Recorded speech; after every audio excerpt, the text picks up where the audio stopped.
الحمد لله وحده والصلاة والسلام على من لا نبي بعده.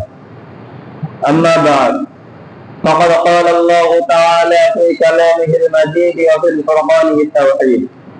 أعوذ بالله من الشيطان الرجيم. بسم الله الرحمن الرحيم.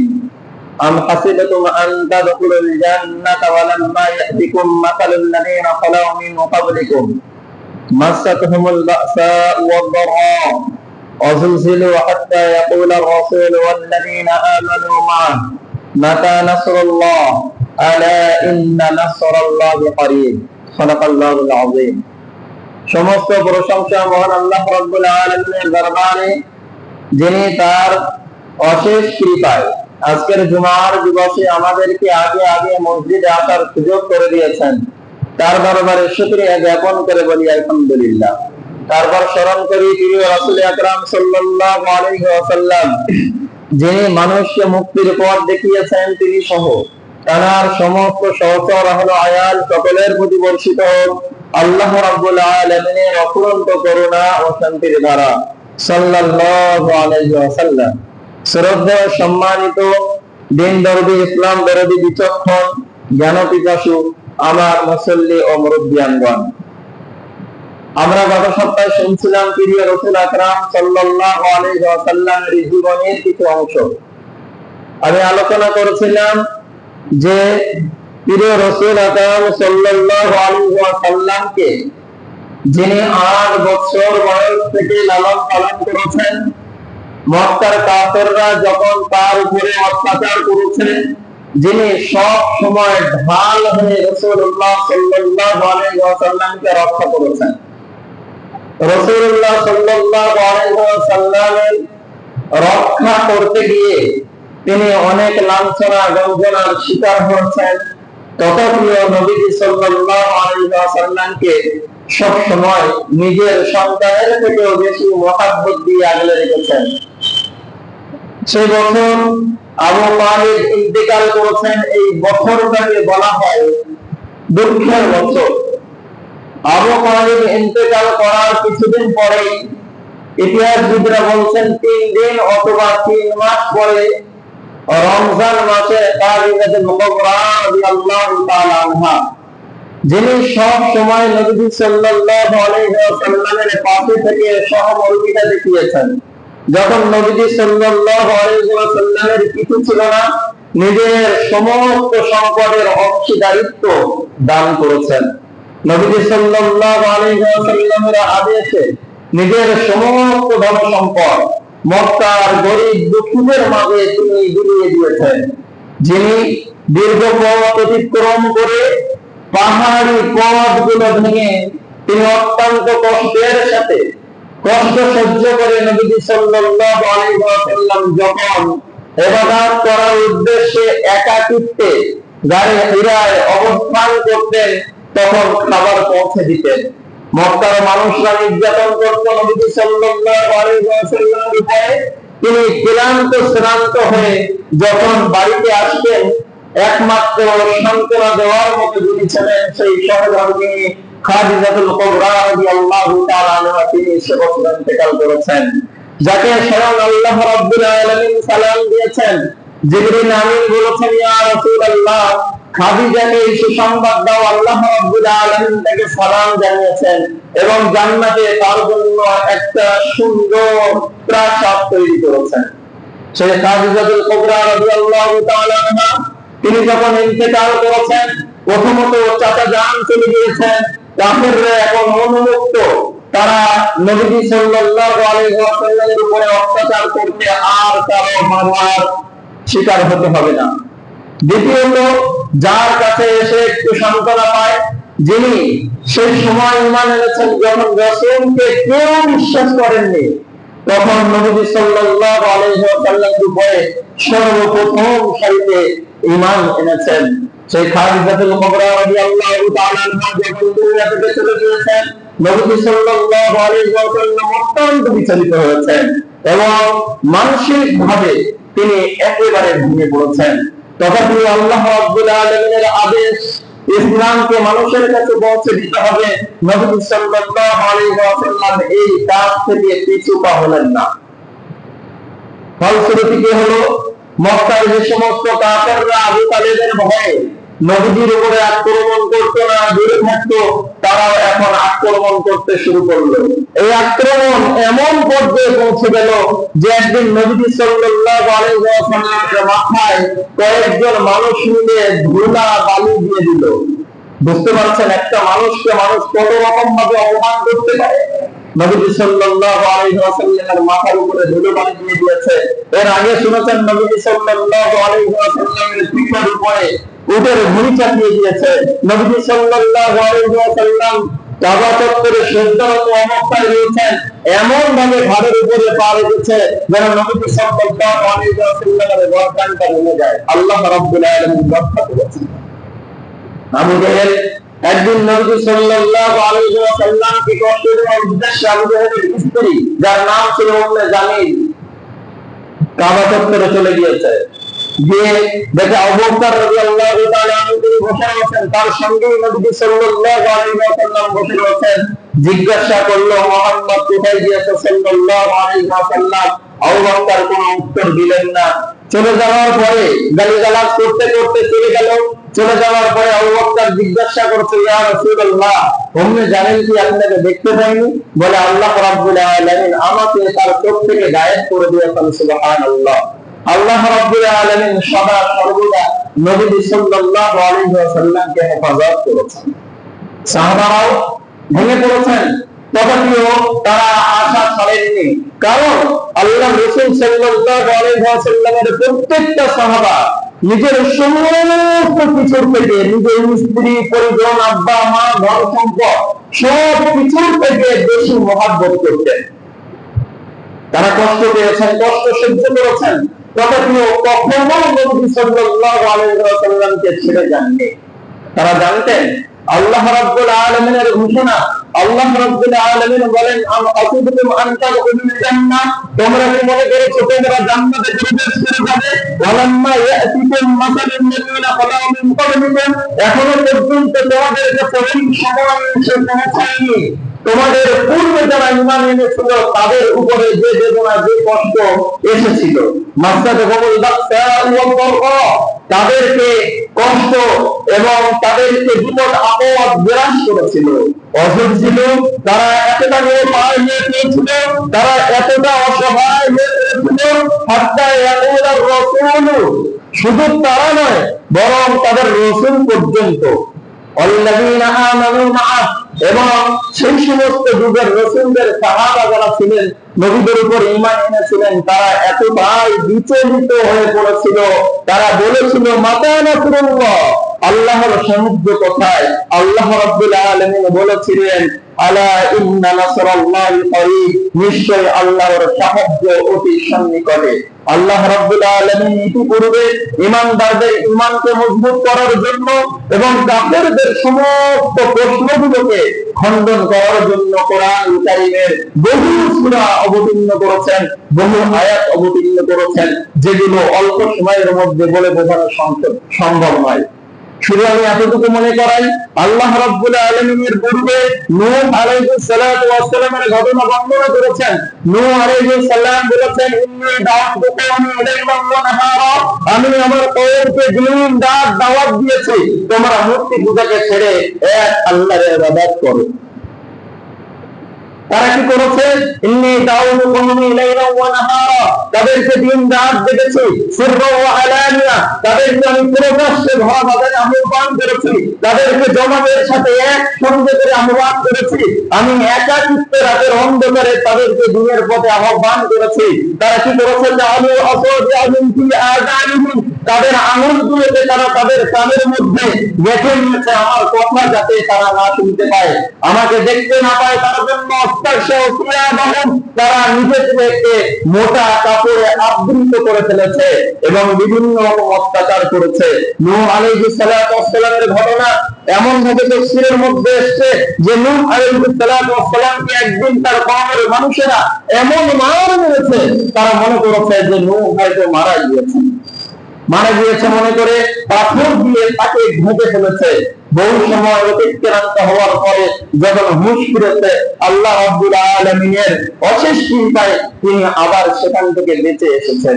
এইভাবে 1 বছর নয়, 2 বছর নয়, 100 বছর নয়, 200 বছর নয়, 900 বছর পর্যন্ত নূহ আলাইহিস সালাতু ওয়াস সালাম তার কওমের মানুষের কাছে লাঞ্ছনা গঞ্জনার শিকার হয়েছেন, আল্লাহর কাছে বদদুয়া করেছেন, পরেশান হয়ে। সে কথাই আল্লাহ রাব্বুল আলামিন এখানে সংক্ষেপে বলেছে যে তাদের রাসূল এবং সেই রাসূলের প্রতি, আল্লাহর প্রতি যারা ঈমান এনেছিল তাদেরকে এমন কষ্ট ঘিরে ধরেছে, তারা এমন কষ্টের মধ্যে পতিত হয়েছে, তারা বলেছে আল্লাহর সাহায্য কখন আসবে। দোয়া করেছে লা তাযার আলাল আরদি মিনাল কাফিরিনা দাইয়ারা, হে আল্লাহ এই কাফেরদের মধ্যে থেকে একজনকে দুনিয়ার বুকে ছেড়ে দিও না। ইন্নাকা ইন তাযারহুম ইউদিল্লু ইবাদাকা ওয়া লা ইয়ালিদু ইল্লা ফাজিরান কাফফারা, নিশ্চয় যদি আপনি এদের মধ্যে থেকে কাউকে ছেড়ে দেন দুনিয়ার বুকে, ওরা শয়তান, চোর, বদকার, আল্লাহ দ্রোহী, নবী দ্রোহী ছাড়া দুনিয়ার বুকে আর কিছু ভূমিষ্ঠ করবে না, তাদেরকে সব শেষ করে দাও। পরিণামটা আমাদের ইতিহাস জানা আছে। আল্লাহ এমন বন্যা দিয়েছে, এমন তুফান দিয়েছে, পৃথিবীর বুকে আল্লাহর শত্রু আর একটাও বেঁচে ছিল না। এই হচ্ছে ঈমানওয়ালা। আপনারা জানেন মুসা আলাইহিস সালাতু ওয়াস সালামের ঘটনা ইতিপূর্বে মুমিনদেরকে আল্লাহ বলে দিয়েছেন, হাল আতাকা হাদিসু মুসা, হে নবী আপনার কাছে কি মুসা নবীর ঘটনা এসে পৌঁছায়নি? মুসা আলাইহিস সালাতু ওয়াস সালামকে আল্লাহ রাব্বুল আলামিন আদেশ দিয়েছিলেন, হে মুসা যাও ফিরআউনের কাছে, তাকে দ্বীনের পথে দাওয়াত দাও। মুসা আলাইহিস সালাতু ওয়াস সালাম বড় বড় মুজিজা দেখিয়েছিলেন, আমি ইতিপূর্বে আলোচনা করেছি, শুধু ঘটনা সংক্ষেপ করেছি। তিনি তার হাতকে সামনে তুলে ধরেছে, তারা দেখেছিলেন হাত থেকে জ্বলন্ত সূর্য তার কিরণ ছড়াচ্ছে, সবার চোখ মুখ আঁধার হয়ে গিয়েছে। তারপরেও তারা বলেছিল আপনি জাদুকর, কথা ঠিক কিনা? যেমন ভাবে আমার রাসূলকে বলেছিল মুহাম্মদ জাদুকর, নাউযুবিল্লাহ সাল্লাল্লাহু আলাইহি ওয়াসাল্লাম। সব ঘটনা উল্লেখিত হয়েছে। এই সমস্ত ঘটনা বর্ণনা করার পরে আল্লাহ রাব্বুল আলামিন বলেন, তোমরা কি মনে করছো তোমরা জান্নাতে চলে যাবে আর তোমাদের উপরে কোনো পরীক্ষা আসবে না? আল্লাহ অন্য জায়গায় বলেন, আলিফ লাম মিম আহাসিবান নাসু আন ইউতরাকু আন ইয়াকুলু আমান্না ওয়া হুম লা ইয়াফতানুন ওয়া লাকাদ ফাতান্নাল লাযীনা মিন ক্বাবলিহিম ফালা ইয়া'লামান্না আল্লাহু আল্লাযীনা সাদাকু ওয়া লা ইয়া'লামান্নাল কাযিবিন। যে তোমাদেরকে এমনি এমনি ছেড়ে দেওয়া হবে, যে তোমরা মনে করো যে তোমাদেরকে এমনি এমনি ছেড়ে দেওয়া হবে আর শুধু এটাই বলবে আমান্না, যে তোমরা বলবে আমরা ঈমান এনেছি। ঠিক আমাদের যে অবস্থা, আমরা মনে করি যে আমরা ঈমান এনেছি, এটা বললাম আমাদের জন্য যথেষ্ট, আমরা জান্নাতে চলে যাব।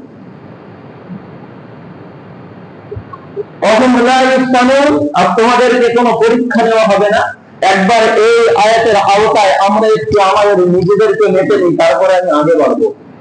আল্লাহ রাব্বুল আলামিন বলেন কি, আহাসিবান নাসু আন ইউতরাকু আন ইয়াকুলু আমান্না ওয়া হুম লা ইয়াফতানুন, মানুষ কি এটা মনে করে যে তারা বলবে আমরা ঈমান এনেছি আর তাদেরকে ছেড়ে দেওয়া হবে? এই কথার মানে কি? আমরা এই কথা বলি, আমরা বলেছি লা ইলাহা ইল্লাল্লাহ, আল্লাহ ছাড়া কোনো মাবুদ নাই, মুহাম্মদুর রাসূলুল্লাহ এবং নবীজি সাল্লাল্লাহু আলাইহি ওয়াসাল্লাম তার প্রেরিত দূত, এটা বললাম আর আমাকে আপনাকে ছেড়ে দেওয়া হবে, আর কিছু করা হবে না। নামাজ কালামের প্রয়োজন নেই, কোন ত্যাগের দরকার নাই, ইসলামকে প্রচার প্রসার করার জন্য কোন কষ্ট সহ্য করতে হবে না, ঈমানকে টিকিয়ে রাখার জন্য কোন কষ্ট সহ্য করতে হবে না, এমনি এমনি আমাদেরকে ছেড়ে দেওয়া হবে, কারণ আমরা বলি আমান্না, আমরা ঈমান এনেছি। আজকের মুসলমানদের এই অবস্থা।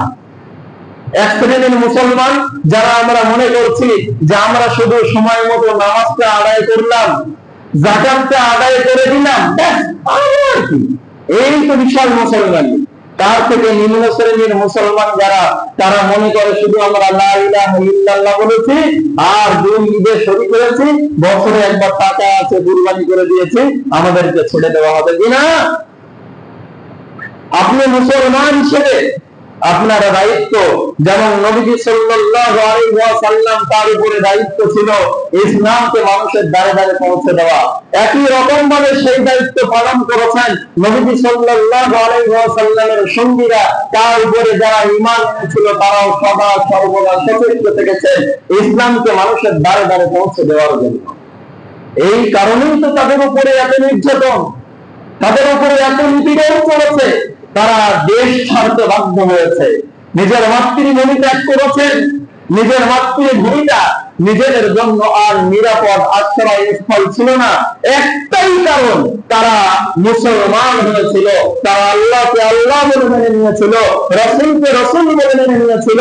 তারা এটা বিশ্বাস করেছিলেন যে দুনিয়াতে যদি কোনো কুকর্ম করি তার হিসাব আমাকে আল্লাহর কাছে দিতে হবে, দুনিয়াতে যদি কোনো ভালো কাজ করি তার বদলাও আমার আল্লাহ আমাকে দান করবে। জি, কোথায় আছি আমরা? একবার চিন্তা করে দেখুন, হযরত বিলাল রাদিয়াল্লাহু তাআলা আনহু, যিনি কিনা একজন প্রভাবশালী কাফেরের গোলাম ছিল, কেবলমাত্র ইসলাম গ্রহণ করার কারণে তার উপরে নির্যাতন চালানো হতো। তপ্ত বালুর উপরে শুইয়ে দিয়ে বুকের উপরে বড় বড় পাথর চাপিয়ে দেওয়া হতো, ঘোড়ার পায়ের সঙ্গে বেঁধে দিয়ে মরুভূমিতে ঘোড়া ছুটিয়ে দেওয়া হতো। আর বিলাল রাদিয়াল্লাহু তাআলা আনহু ঘুষরাতে ঘুষরাতে সেই ঘোড়ার সঙ্গে যেতেন, তার মুখ দিয়ে একটা শব্দই উচ্চারিত হতো, আহাদুন আহাদুন আহাদুন, আল্লাহ এক আল্লাহ এক আল্লাহ এক। তাকে বারবার বলা হয়েছিল, বিলাল তুমি শুধু আল্লাহ এক এই কথাটা বলা ছেড়ে দাও, তোমাকে আযাব করে দেওয়া হবে, তোমার সমস্ত সুযোগ দেওয়া হবে, তোমার উপরে কোনো অত্যাচার করা হবে না। বিলাল একটা কথাই বলেছিল, যে সত্যের সন্ধান আমি পেয়েছি, যে রাসূলের সন্ধান আমি পেয়েছি, আমার জীবন যদি চলে যায় তারপরেও আমি সেই সত্যকে কখনো ত্যাগ করতে পারবো না। আমি আল্লাহকে এক বলে মানি এবং নবী সাল্লাল্লাহু আলাইহি ওয়াসাল্লাম তার দূত, এটাও আমি স্বীকার করি। এবং কিয়ামতের মহাময়দানে আমাদেরকে আমাদের কৃত কর্মের হিসাব দিতে হবে, এই বিশ্বাস আমি আমার মনে রেখেছি, এটাকে আমি কখনো ছেড়ে দিতে পারবো না। মুক্তির যদি একমাত্র পথ থাকে তাহলে ইসলামকে ছেড়ে দেওয়া নয়, বরং ইসলামকে ধরে রাখা। সুবহানাল্লাহ। জি, আর আমরা একটুতেই ইসলামকে ছেড়ে দিতে কিচ্ছু মনে করি না। যদি আমি মুখে দাড়ি রাখি, মানুষ রাস্তায় আমাকে চিনতে পারবে যে এটা কাটা মোল্লা, এটা মুসলমান, দাড়িটাকে কেটে ভালো। কথা বুঝবে না? কথা বলে না? কথা বলুন। দাড়িটাকে কেন কাটি? দাড়ি কাটতে খরচ হয়, দাড়ি কাটতে কষ্ট হয়, দাড়ি কাটতে সময় নষ্ট হয়, তারপরে আমরা দাড়িটাকে কেটে ফেলি। একটাই কারণ, আমাকে চেনা যাবে আমি মুসলমান। আপনি জান্নাতে যাবেন হিসাব করুন আল্লাহর রাসূলের সাহাবাদের জীবন দিয়ে। আপনি মসজিদ থেকে বার হওয়ার সঙ্গে সঙ্গে আপনার টুপিটাকে খুলে ফেলেন, এইটা আমি মুসলমান তার পরিচয় বহন করে, এটা লজ্জাজনক, সুতরাং নামাজ তো হয়ে গিয়েছে, কি দরকার একে খুলে ফেলি। আপনার সন্তানেরা বেদিনদের অনুসরণ করে বিভিন্ন রকম ভাবে চুল কাটে, আপনার কোনো প্রতিবাদ নাই। কোথায় আছেন আপনি? একবার হিসাব করে দেখুন, আল্লাহ রাব্বুল আলামিন যে কথা বলেছেন, আহাসিবান নাসু আন ইউতরাকু আন ইয়াকুলু আমান্না ওয়া হুম লা ইফতানুন। মানুষকে মনে করে তারা বলবে আমরা মুসলমান হয়েছি, আর তাদেরকে ছেড়ে দেওয়া হবে, তাদের কোনো পরীক্ষা নেওয়া হবে না। আপনি কি পরীক্ষায় পাস করেছেন? চারিদিকে ফিতনা। ভারতবর্ষের মানুষ, আমরা ভারতে বসবাস করি, গাড়ি রাখলে অনেক পরীক্ষক এমন আছে যেটা মুসলমানের ছেলে নাম্বারটা কমিয়ে দেয়, হয় না? হয় না? এটাও আপনার জন্য পরীক্ষা। তারপরেও আপনাকে দাঁড়িয়ে রাখতে হবে, তারপরে মুসলমানের পরিচয় আপনাকে বহন করতে হবে, এর নাম হলো ইসলাম। কোথায় আছেন আপনি? আজকে রাস্তায় রাস্তায় বার হলে একটা ব্যানার দেখতে পাই, আই লাভ মুহাম্মদ সাল্লাল্লাহু আলাইহি ওয়াসাল্লাম। কথা ঠিক কি না? আমি প্রশ্ন করি, অবশ্যই ভালো জিনিস। উত্তরপ্রদেশে কিছু মানুষ নাকি আই লাভ মুহাম্মাদের ব্যানার প্রদর্শন করার জন্য তাদের জেল হয়েছে। আমরা ভারতের মুসলমান যে এক, তার প্রতিবাদ হওয়া দরকার ছিল। যারা এই ব্যানার গুলো লাগিয়েছে, ফেসবুক এবং টুইটার, ইনস্টাগ্রাম, যেখানে যারা পোস্ট করেছে, আমি তাদেরকে সাধুবাদ জানাই, অবশ্যই ভালো কাজ করেছে। কিন্তু সাথে সাথে আমি প্রশ্নটাও করতে চাই যে আসলেই কি তুমি আই লাভ মুহাম্মদ সাল্লাল্লাহু আলাইহি ওয়াসাল্লাম বলার হকদার?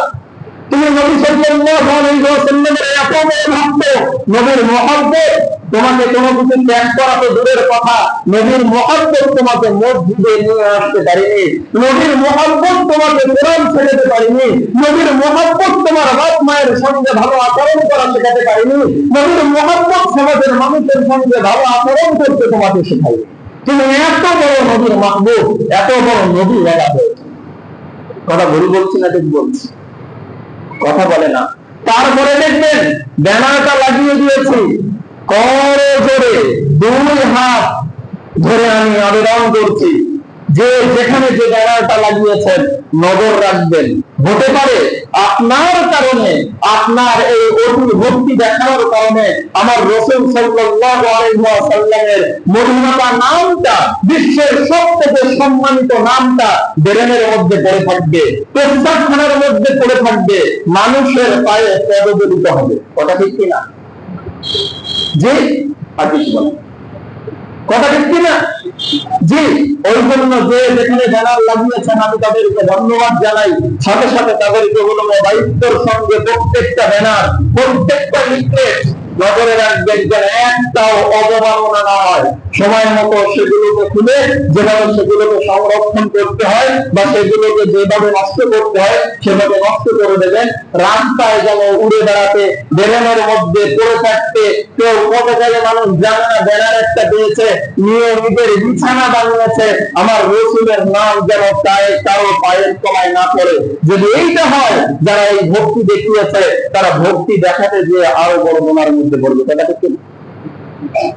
জি, আমরা এটাই বলি। আমি যে কথা আজকের আলোচনা করছিলাম, আমি ইয়াকুলু আমান্না, আমরা বলি আমরা ঈমান এনেছি আর আমরা ছাড়া পেয়ে যাব। কোরআন সব বলে দিয়েছে, কোন লাইন নাই। পরীক্ষা অবশ্যই দিতে হবে, পদে পদে পরীক্ষা দিতে হবে। বেলাল রাদিয়াল্লাহু তাআলা ঈমান এনেছেন, তার উপরে নির্যাতন করা হয়েছে।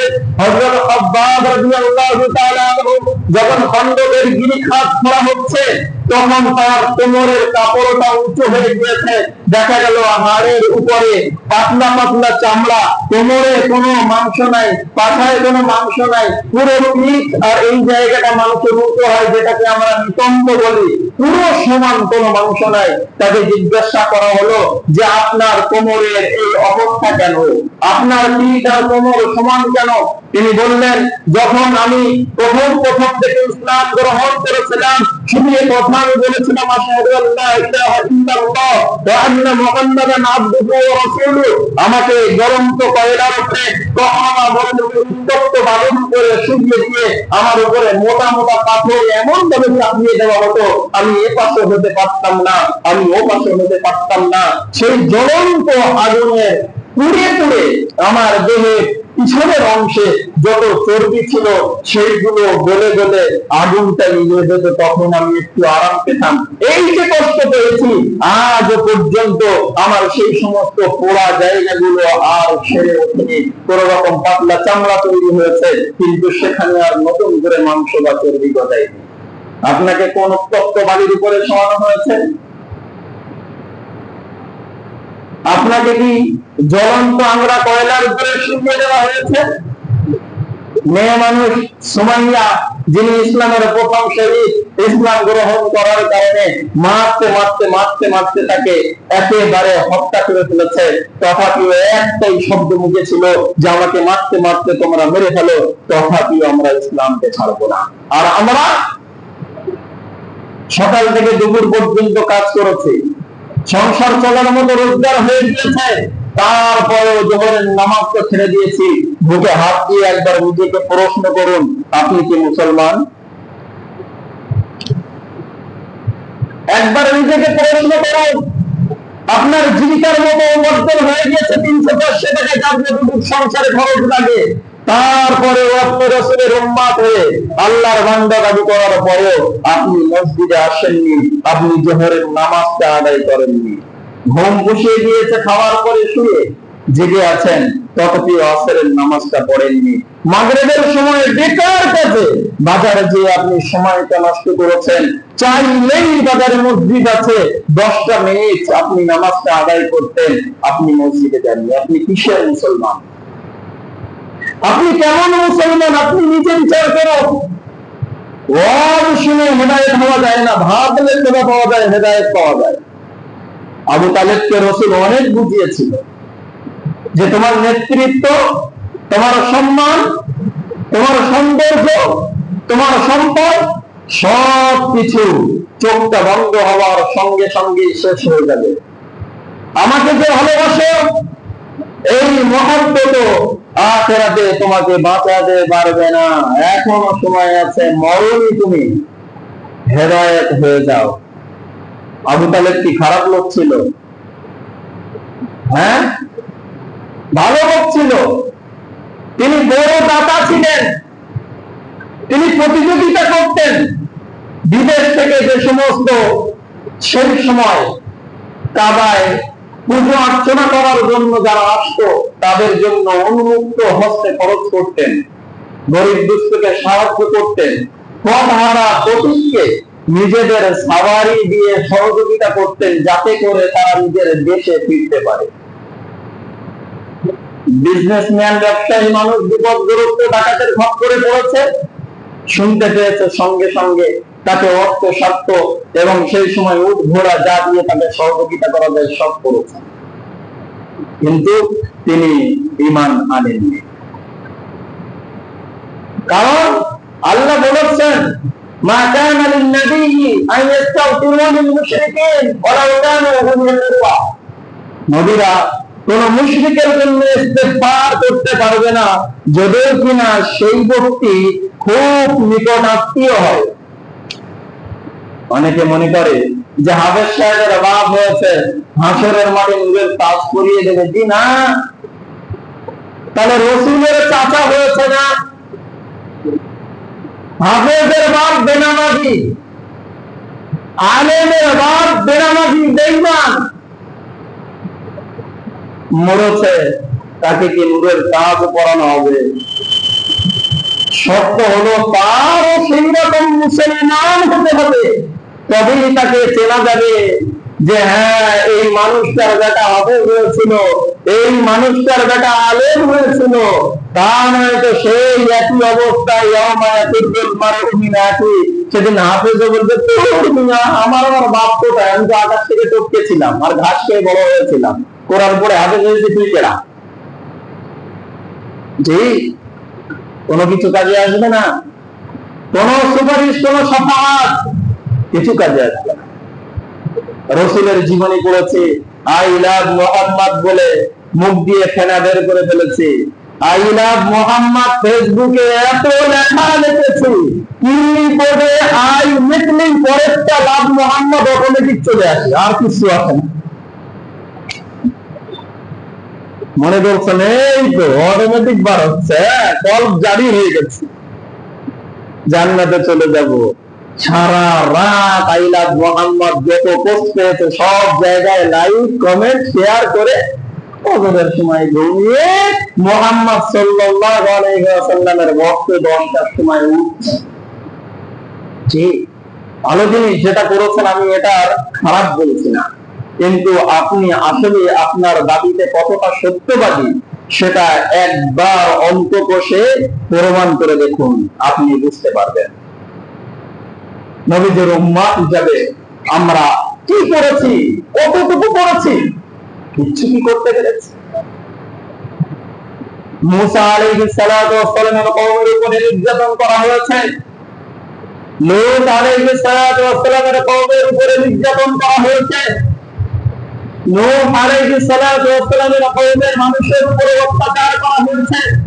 যুগে যুগে যারাই কিনা বলেছে লা ইলাহা ইল্লাল্লাহ, কেউ ছাড় পায়নি, সবাইকে পরীক্ষা দিতে হয়েছে। আর আমি আপনি পরীক্ষা দেব না, এটা কিভাবে সম্ভব? আপনি মনে করছেন আমি ভারতের মানুষ, আমার জন্য অনেক ছাড় আছে?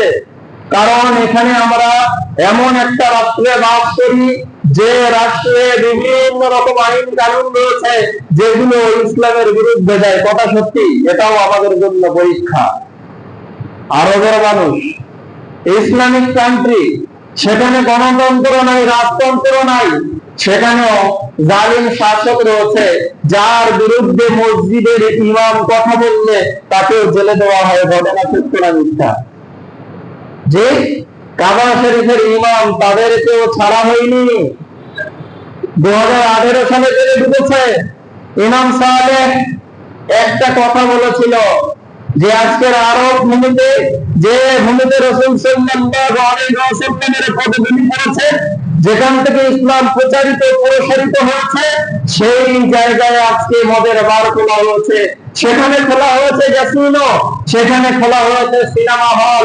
এগুলো কখনোই মেনে নেওয়া যায় না। সরকারের বিরুদ্ধে কথা বলার কারণে জেলে গেছে না? কথা বলে না। জেলে গেছে না? যায়নি। জেলে গিয়েছে। বাংলাদেশে যদিও গণতন্ত্রের রাষ্ট্র, 95% বরং তার থেকে বেশি 97% মুসলমান, সে দেশের আলেমদের উপরে নির্যাতন হচ্ছে না? হয়নি।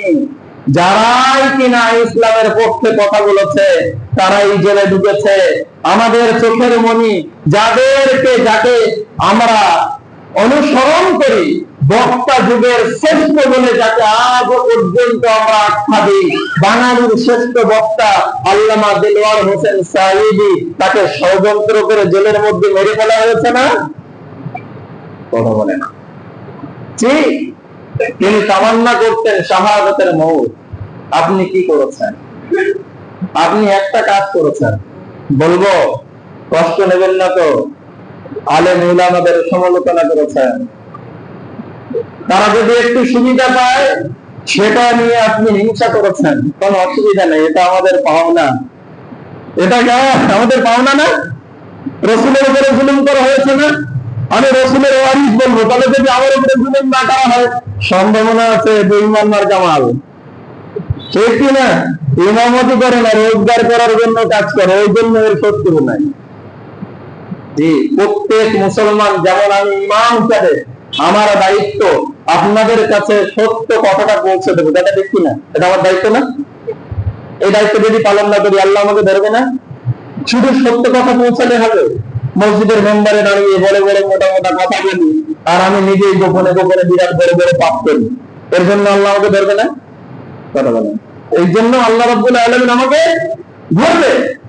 ওই জন্য প্রত্যেক জায়গা থেকে যেমন রাসূলের দায়িত্ব ছিল বড় দায়িত্ব, তার উপরে ওহী অবতীর্ণ হয়েছে।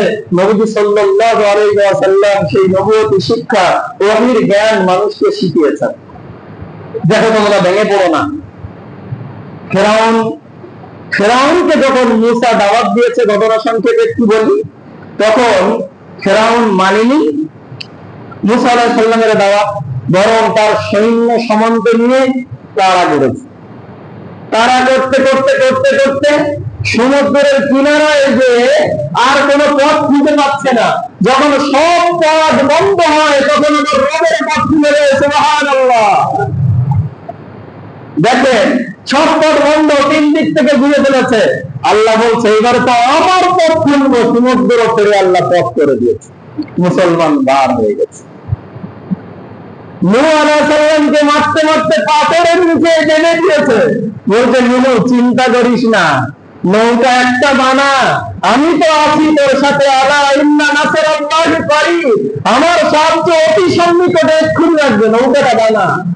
নৌকা বানিয়েছে তো পায়খানা করে ভর্তি করে দিয়েছে, বলে টেনশন করিস না, সময় মতো পরিষ্কার ওদের দ্বারাই করাবো। ঘটনা জানা আছে না? হ্যাঁ, আল্লাহ কুষ্ঠ ব্যাধি দিয়েছে। একজন পায়খানা করতে যে নৌকার ভিতরে পড়ে দিয়েছে, উঠে এসে গাটা দিয়ে দেবে ফ্রেশ, আর কিছু লাগে, সব কর্মের ছেড়ে গেছে। কি যাবো, কালকে তো তোর গা পচে যাচ্ছিল, আজকে ভালো হলো কি করে? বলে আর বলিস না, ঘটনা এই হয়েছে। সবাই দিয়ে মাখামাখি শুরু করেছে, মেখে মেখে সব শেষ। এবার ভুলিয়ে মারছে, ভুলিয়ে মেখে যখন হয় না, কাকি দিয়ে টাকা থেকে বার করে করে টেবিল পরিষ্কার করা শেষ। আল্লাহ পেলে আগমন দিয়েছে। যেখানে সব পথ বন্ধ, সেখানে কার পথ খোলে? আল্লাহ রাব্বুল আলামিন সেখান থেকে রাস্তা দেখাতে শুরু করে। তো মক্কার মুসলমানদের উপরে যখন নির্যাতন শুরু হচ্ছে, আল্লাহ বোঝাচ্ছে চিন্তা করিস না, বিজয় আমার সৈন্যদেরই হবে, শুধু অপেক্ষা করো। এই মক্কা ভূমিতেই যারা তোমাদের উপরে নির্যাতন করেছে তারা পরাজিত হবে, তোমরা জয় লাভ করবে। হয়েছে না হয়নি? হয়েছে না হয়নি? নবম হিজরিতে নবীজি সাল্লাল্লাহু আলাইহি ওয়াসাল্লাম মক্কা বিজয় করেছেন। সেই সমস্ত কাফেররা এসে নবীজির পদতলে আশ্রয় নিয়েছে, কেউ ইসলাম গ্রহণ করেছে, কেউ দেশ ছেড়ে পালিয়ে গেছে। মক্কা বিজয় হয়েছে না হয়নি? মক্কা বিজয় হয়েছে। তার আগে অনেক ত্যাগ স্বীকার করতে হয়েছে। প্রত্যেকটা মুমিনকে আল্লাহ কষ্টি পাথরে ঘষে পরীক্ষা করে নিয়েছেন কার ঈমানটা কতটা খাঁটি। তারপরেই তো বদরে আল্লাহ মুসলমানদেরকে বাঁচানোর জন্য ফারিস্তাদেরকে বাঁচিয়েছে। দাদা ঠিক কিনা? আর আমি আর আপনি শুধু এতটুকু করতে পারি, আই লাভ মোহাম্মদ ফজরের নামাজ কাজা, আই লাভ মোহাম্মদ জোহরের নামাজ কাজা। মসজিদে কোনো একটা কাজ থাকলে সে মুখে পানি দেওয়া হয়নি। মুসলমানের অবস্থা দেখেছেন? প্যান্ট শার্ট পরে ঘুরে বেড়ায়, যদিও জায়েজ, অসুবিধা নাই, কিন্তু দাড়ি কাটা, বিড়ি খাওয়া, সিগারেট খাওয়া, গালিগালাজ করা, রাস্তাঘাটে বদমাইশি করা। আজকের খোঁজবার মধ্যে কথা এসেছিল যে ব্যবসা বাণিজ্য করার ক্ষেত্রে খারাপ মাল কাটলে খোঁজদেরকে না বলে খারাপ মাল গুটিয়ে দেওয়া। কোনটা থেকে বেঁচে আছে? জমির যে আল ফেলবে 1 ইঞ্চি, যদি কেউ ফেলে তো 1 ইঞ্চি পরিমাণ সব তবু একদম মাটির তলায় যতটা আছে হাড় বানিয়ে তার গলায় ঝুলিয়ে দেওয়া যাচ্ছে। খোঁজা আছে না? কিচ্ছু ছেড়েছি, শুধু একটা কথা বলেছি, আমান্না, আমরা তো ঈমানওয়ালা। আমার তো মনে হয় মার বেশি হবে আর ঈমানের নামে বাদপাড়ি। জি, কিন্তু একটা সুযোগ মনে রাখবেন, সময় শেষ হয়েছে। সেটা কি জানেন? মনে করাবো আমি আর আপনি এখনো মরে যাইনি। পাপ আমারও আছে, আপনারও আছে। আমাদের সৌভাগ্য, যেমন ভাবে নূহ আলাইহিস সালাতু ওয়াস সালামকে অমান্য করার জন্য তাদেরকে ডুবিয়ে মেরে ফেলেছে, লূত আলাইহিস সালাতু ওয়াস সালামকে অমান্য করার জন্য আগুনের বৃষ্টি দিয়ে তাদেরকে মেরে ফেলেছে, তাদেরকে পাথরের বৃষ্টি দিয়ে মাটির সাথে মিশিয়ে দিয়েছে। আমাকে আপনাকে এখনো আল্লাহ মাটির সাথে মিশিয়ে দেয়নি, তবে এখন নয়তো কখন আমি আপনি কিন্তু মাটির সাথে মিশবো, এটা শিওর, তাই কিনা? আসর পাবো কোনো গ্যারান্টি আছে? জুমা পড়ে মসজিদ থেকে বার হবো কোনো গ্যারান্টি আছে? এখনো হায়াতে আছি। নামাজ শেষ হওয়ার আগে আল্লাহকে বলুন, আল্লাহ, মুসলমান করেছে বেলালের মতো ত্যাগ করতে হয়নি, দেশ ত্যাগ করতে হয়নি, নিজেদের সম্পদ, সন্তান সন্ততি ফেলে রেখে ইসলাম গ্রহণ করার জন্য পালাতে হয়নি। সহজে পেয়েছি তো। আল্লাহ কদরটা বুঝিনি, কদরটা দান করো, হেদায়েত দাও, জীবনে যেন আমার দ্বারা আর কোনো ভুল কাজ না হয়। ব্যাস।